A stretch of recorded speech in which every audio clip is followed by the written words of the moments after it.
The Belfer Center for Science and International Affairs at Harvard University joins us now from Dubai. So we're talking about a possible containment breach at Reactor 3. Now, that means that the steel vessel surrounding the core material may have been ruptured. Is that right?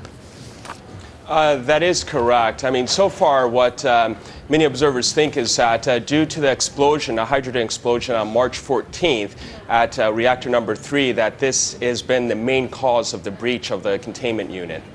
And they're saying that the water found in the turbine next door had 10,000 times more radiation than the safe limit. So presumably they think that does point to a rupture.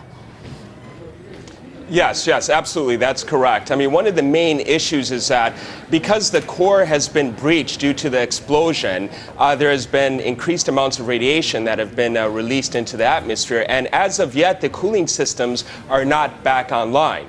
It has been a positive development that so far the electricity has been restored to all of the reactors, but as of yet, perhaps due to significant quake-related damage, the cooling system has not been able to be put back online. So far, the authorities are just simply either using a manual technique of continuous streams of seawater, and they also have to manually drain the radioactive water from the units. I mean, so there's still a lot of hard work ahead of the Japanese authorities, and the situation is not over as of yet. Yeah, I mean, a lot of concern about the radiation leaks, and some talk about whether the government should extend the nuclear zone. Just how serious is a potential radiation leak from that plant?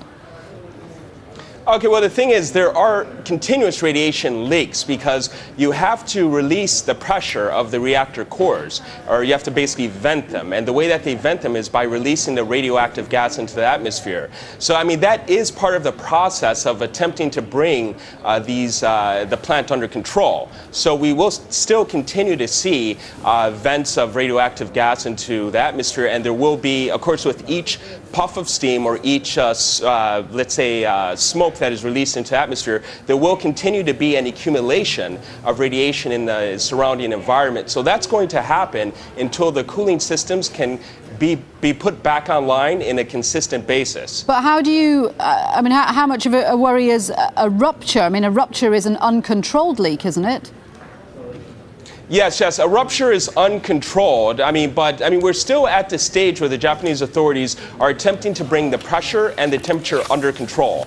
So we're still at that stage. So the Japanese authorities are using let's say, a dual-pronged approach. On one hand, we still continue to see the seawater, continuous streams of seawater, which are being directed at the spent fuel pools and so on to bring the temperature down. And we're seeing venting, of course, continuous venting, which allows radioactive gas into the atmosphere. And on the same hand, the Japanese authorities, at least they're inside of the plant, and they're attempting to bring these the coolant system, the cooling systems back online. So, I mean, they are working, and I would say that where we were about a week or 2 weeks ago, we're in a much better place. I mean, it's still a very, very dynamic situation. The Japanese authorities still have a lot of work ahead of them. But as of yet, I mean, they're controlling the situation much more, and they're taking much more proactive strategies now, as opposed to the reactive triage-based strategies that they were taking about a week ago before they were able to significantly enter the plant. Okay, Justin, well, that sounds a little bit more comforting. Thank you very much indeed for that. Justin Dargin in Dubai there. Still to come here on the NewsHour, controversy on the silver screen as Hollywood takes on the Israeli-Palestinian